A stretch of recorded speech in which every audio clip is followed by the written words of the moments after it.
व्रत पर उत्सव अंक में महाशिवरात्रि व्रत का रहस्य। महाशिवरात्रि व्रत फागुन मास के कृष्ण पक्ष की चतुर्दशी तिथि को किया जाता है। इस व्रत को अर्धरात्रि व्यापनी चतुर्दशी तिथि में करना चाहिए। चाहे ये तिथि पूर्वा त्रयोदशी युक्त हो, चाहे परा हो। नारद संहिता के अनुसार जिस दिन फागुन मास के कृष्ण पक्ष की चतुर्दशी तिथि आधी रात के योग वाली हो, उस दिन जो शिवरात्रि व्रत करता है वह अनंत फल को प्राप्त करता है। इस संबंध में 3 पक्ष है। चतुर्दशी को प्रदोष व्यापनी, दूसरी है निशीथ अर्थात अर्धरात्रि व्यापनी, तीसरी है उभय व्यापनी। व्रतराज निर्णय सिंधु तथा धर्म सिंधु आदि ग्रंथों के अनुसार निषिद्ध व्यापनी चतुर्दशी तिथि को ही ग्रहण करना चाहिए।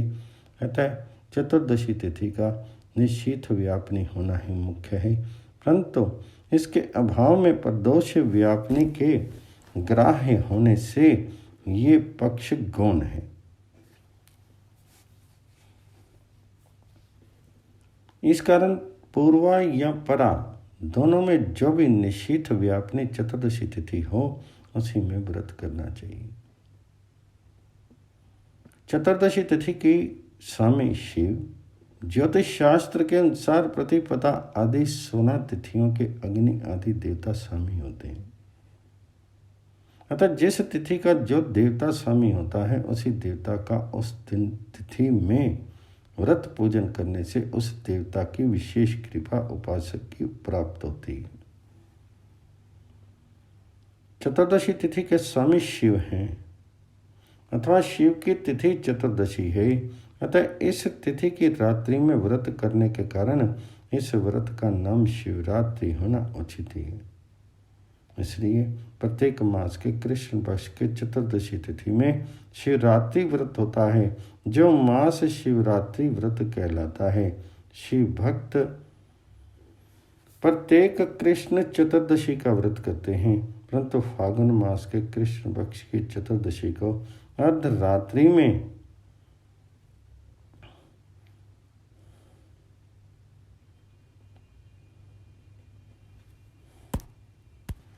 शिवलिंग त्यो उद्भूत कोटि सूर्य संप्रभ। शांत संहिता के इस वचन के अनुसार ज्योतिर्लिंग का प्रादुर्भाव होने से ये पर्व महाशिवरात्रि के नाम से विख्यात हुआ। इस व्रत को ब्राह्मण, क्षत्रिय, वैश्य, शूद्र, स्त्री, पुरुष और बाल, युवा, वृद्ध आदि सभी कर सकते हैं।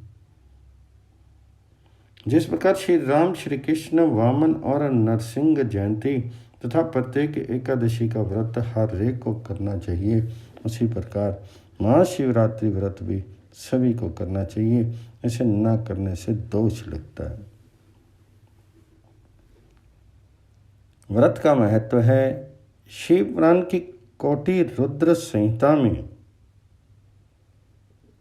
बताया गया है कि शिवरात्रि व्रत करने से व्यक्ति को भोग एवं मोक्ष दोनों ही प्राप्त होते हैं। ब्रह्मा, विष्णु तथा पार्वती के पूछने पर भगवान सदाशिव ने बताया कि शिवरात्रि व्रत करने से महान पुण्य की प्राप्ति होती है। मोक्षार्थी को मोक्ष की प्राप्ति कराने वाले 4 व्रतों के नियम पूर्वक पालन करना चाहिए। ये 4 व्रत हैं: भगवान शिव की पूजा, रुद्र मंत्रों का जप, शिव मंदिर में उपवास, काशी में देह त्याग। शिव पुराण में मोक्ष के 4 सनातन मार्ग बताए गए हैं। इन 4 में भी शिवरात्रि व्रत का विशेष महत्व है, अतः इसे अवश्य करना चाहिए। ये सभी के लिए धर्म का उत्तम साधन है। निष्काम अथवा सकाम भाव से सभी मनुष्यों, वर्णों, आश्रमों, स्त्रियों, बालकों तथा देवताओं आदि के लिए यह महान व्रत परम हितकारक माना गया है। प्रत्येक मास के शिवरात्रि व्रतों में भी फागुन और कृष्ण पक्ष की चतुर्दशी में होने वाले महाशिवरात्रि व्रत का शिव पुराण में विशेष महात्म्य बताया गया है। रात्रि ही क्यों?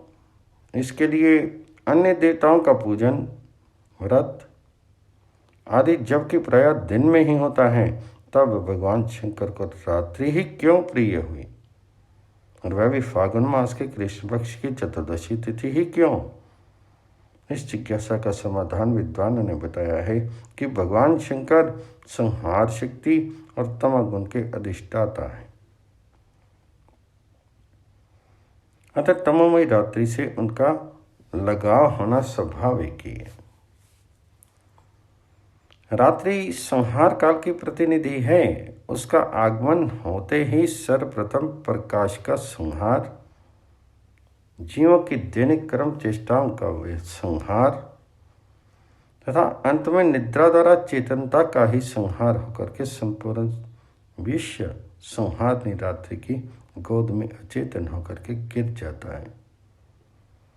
ऐसी दिशा में प्राकृतिक दृष्टि से शिव का रात्रि प्रिय होना सहज ही हृदयंगम हो जाता है। यही कारण है कि भगवान शंकर की आराधना न केवल इस रात्रि में ही वरना सदैव पर दो शिवरात्रि के प्राप्त होने के समय में ही की जाती है। शिवरात्रि का कृष्ण पक्ष में होना भी साभिप्राय है। शुक्ल पक्ष में चंद्रमा सूर्य सबल होता है और कृष्ण पक्ष में शीन उसकी वृद्धि के साथ साथ संसार के संपूर्ण रसवान पदार्थों में वृद्धि और क्षय के साथ साथ उसमें क्षीणता होना स्वाभाविक एवं प्रत्यक्ष है। क्रमशः घटते घटते वह चंद्रमा अमावस्या को बिल्कुल क्षीण हो जाता है। चराचर जगत के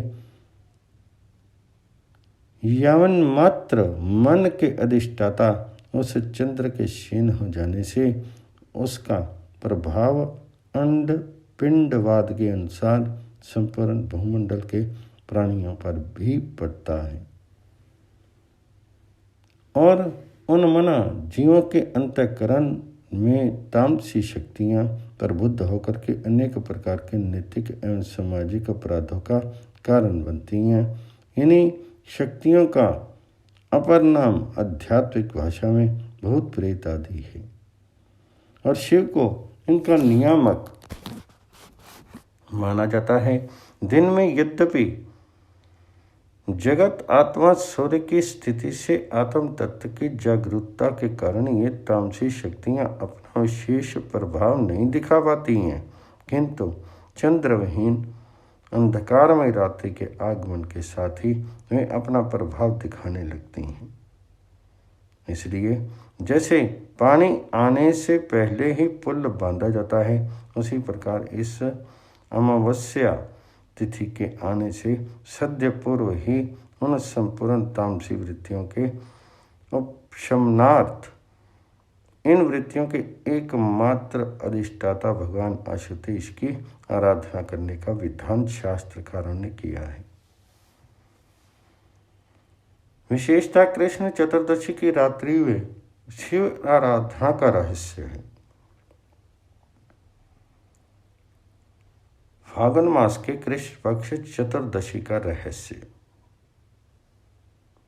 जहाँ तक प्रत्येक मास के कृष्ण पक्ष की चतुर्दशी की शिवरात्रि कहलाने की बात है, वे सभी शिवरात्रि ही कहलाती हैं और पंचांगों में उन्हें इसी नाम से लिखा जाता है, परंतु फागुन की शिवरात्रि महाशिवरात्रि के नाम से पुकारी जाती है।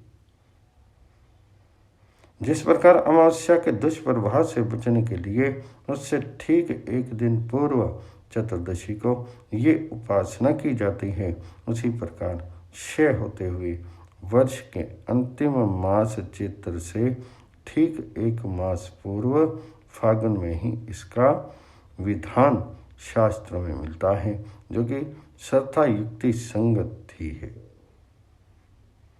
साथ ही रुद्रों के एकादश संख्यात्मक होने के कारण भी इस पर्व का 11वें मास फागुन में संपन्न होना इस व्रत उत्सव के रहस्य पर प्रकाश डालता है। उपवास रात्रि जागरण क्यों? ऋषि महर्षि ने समस्त आध्यात्मिक अधिष्ठानों में उपवास को महत्वपूर्ण माना है। गीता की इस उक्ति विश्या विनिवर्तन्ते निराहारस्य देहिना के अनुसार उपवास विषय निवृत्ति का अचूक साधन है। अतः आध्यात्मिक साधना के लिए उपवास करना परम आवश्यक है। उपवास के साथ रात्रि जागरण के महत्व पर गीता का यह कथन अत्यंत प्रसिद्ध है। यह निशा सर्वभूतानां तस्याम जागृति सही में। इसका सीधा तात्पर्य यही है कि उपवास आदि द्वारा इंद्रियों और मन पर नियंत्रण करने वाला संयमी व्यक्ति ही रात्रि में जाग करके अपने लक्ष्य को प्राप्त करने के लिए प्रयत्नशील हो सकता है। अतः शिव उपासना के लिए उपवास एवं रात्रि जागरण के अतिरिक्त और कौन साधन उपयुक्त हो सकता है? रात्रि प्रिय शिव से भेंट करने के समय रात्रि के अलावा और कौन समय हो सकता है? इन्हीं सब कारणों से इस महान व्रत में व्रती जन उपवास के साथ रात्रि में जाग करके शिव पूजा करते हैं। पूजा की विधि। शिव पुराण के अनुसार व्रती पुरुष को प्रातःकाल उठ करके स्नान संध्या आदि कर्म से निवृत्त होने पर मस्तक पर भस्म का त्रिपुंड तिलक और गले में रुद्राक्ष माला धारण करके शिवालय में जाकर के शिवलिंग का विधि पूर्वक पूजन एवं शिव को नमस्कार करना चाहिए। तत्पश्चात उसे श्रद्धापूर्वक संकल्प लेना चाहिए।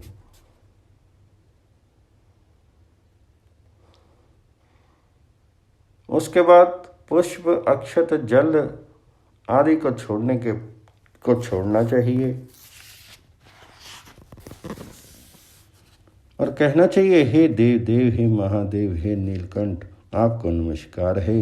हे देव, मैं आपका शिवरात्रि व्रत करना चाहता हूँ। हे देवी, आपकी कृपा से ये व्रत निर्विघ्न पूर्ण हो और काम क्रोध लोभ आदि शत्रु मुझे पीड़ित नहीं करे। फिर रात्रि पूजा है। दिन भर अधिकार के अनुसार शिव मंत्र का यथाशक्ति जप करना चाहिए, अर्थात जो द्विज है और जिनका विधिवत यज्ञोपवीत संस्कार हुआ है तथा नियम पूर्वक यज्ञोपवीत धारण करते हैं, उन्हें ओम नमः शिवाय मंत्र का जप करना चाहिए। परंतु जो द्विजेतर अनुपनीत एवं स्त्रियां हैं, उन्हें प्रणव रहित शिवाय नमः मंत्र का जप करना चाहिए। रुग्ण, अशक्त और वृद्ध जन दिन में फल आहार ग्रहण करके रात्रि पूजा कर सकते हैं। वैसे यथाशक्ति बिना फल आहार ग्रहण किए रात्रि पूजा करना उत्तम है। रात्रि के चारों पहरों के पूजा विधान शास्त्रकारों ने किया है। सायंकाल स्नान करके किसी शिव मंदिर में जाकर के अथवा घर पर ही यदि निर्देश्वर अथवा अन्य इसी प्रकार का शिवलिंग हो, सुविधानुसार पूर्व अभिमुख होकर के उत्तर की ओर मुख होकर के और तिलक एवं रुद्राक्ष धारण करके पूजा का इस प्रकार संकल्प करना चाहिए। फिर देश काल का संकीर्तन करने के अनंतर कहना चाहिए,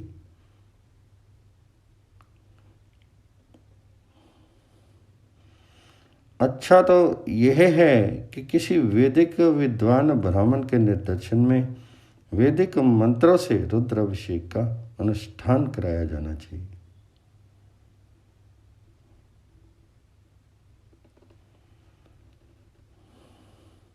व्रती को पूजा की सामग्री अपने पास में रखनी चाहिए। ऋतुकाल के फल पुष्प गंध चंदन बेलपत्र धतूरा धूप दीप और नैवेद्य आदि द्वारा चारों पहर की पूजा करनी चाहिए। दूध दही घी शहद और शक्कर से अलग अलग तथा सबको एक साथ मिला करके पंचामृत से शिव को स्नान करा करके जल धारा से उसका अभिषेक करना चाहिए। चारों पूजनों में पंचोपचार अथवा षोडशोपचार यथालब्धोपचार से पूजा करते समय शिव पंचाक्षर नमः शिवाय मंत्र से अथवा रुद्रपाठ से भगवान जी का जल अभिषेक करना चाहिए।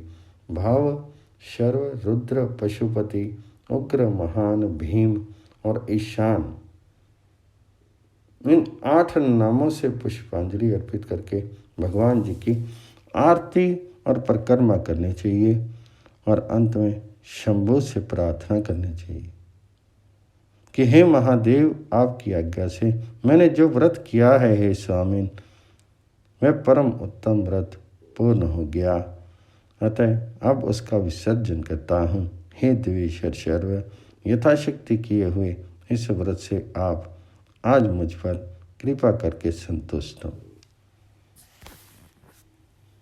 अशक्त होने पर यदि चारों पहर की पूजा ना हो सके तो पहले पहर की पूजा अवश्य करनी चाहिए और अगले दिन प्रातःकाल पुनः स्नान करके भगवान शंकर की पूजा करने के पश्चात व्रत की पालना करनी चाहिए। स्कंद पुराण के अनुसार इस प्रकार अनुष्ठान करते हुए शिव जी का पूजन, जागरण और उपवास करने वाले मनुष्य का पुनर्जन्म नहीं होता।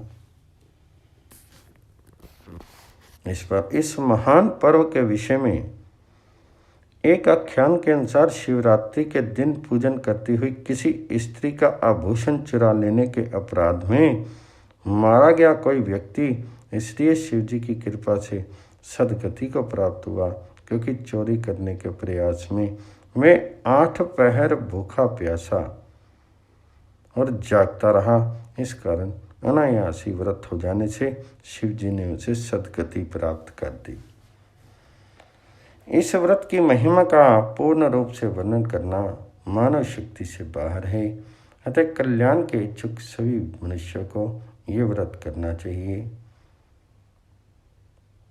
पर्व का संदेश भगवान शंकर में अनुपम सामंजस्य, अद्भुत समन्वय और उत्कृष्ट सद्भाव के दर्शन होने से हमें उनसे शिक्षा ग्रहण करके विश्व कल्याण के महान कार्य में प्रवृत्त होना चाहिए। यही इस परम पावन पर्व का मानव जाति के प्रति दिव्य संदेश है।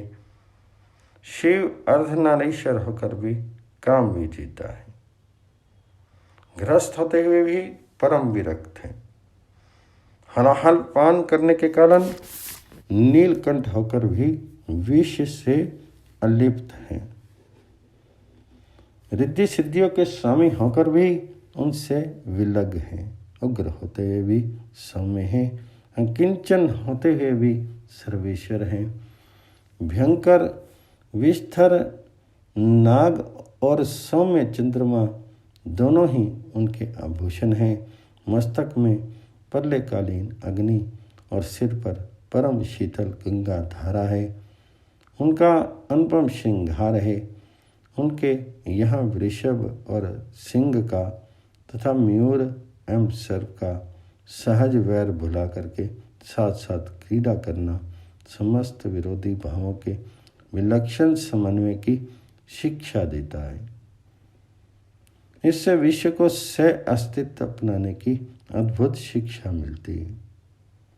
इसी प्रकार उनका श्री विग्रह शिवलिंग ब्रह्मांड एवं निराकार ब्रह्म का प्रतीक होने के कारण सभी के लिए पूजनीय है। जिस प्रकार निराकार ब्रह्म रूप रंग आकार आदि से रहित होता है, उसी प्रकार शिवलिंग भी है।